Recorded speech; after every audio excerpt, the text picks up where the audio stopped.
भारतीय राज्यघटनेचे शिल्पकार डॉक्टर बाबासाहेब आंबेडकर यांच्या संघर्षमय जीवनात खंबीरपणे साथ देणाऱ्या त्यागमूर्ती माता रमाई भीमराव आंबेडकर यांच्या जयंतीनिमित्त सोलापूर शहर काँग्रेस कमिटीच्या वतीने काँग्रेस भवन सोलापूर येथे त्यांच्या प्रतिमेस पुष्पहार अर्पण करून भावपूर्ण अभिवादन करण्यात आले।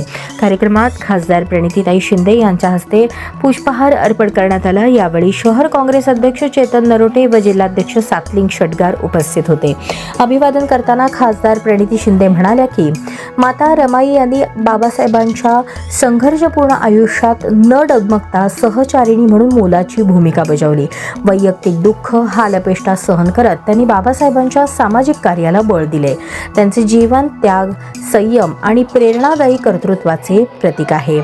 यावेळी माजी महापौर संजय हेमगड्डी, नगरसेवक नरसिंह आसादे, माजी नगरसेवक प्रवीणदादा निकाळजे यांच्यासह शहर व जिल्हा काँग्रेसचे पदाधिकारी, महिला आघाडी, सेवादल, मीडिया सेलचे पदाधिकारी व कार्यकर्ते मोठ्या संख्येने उपस्थित होते।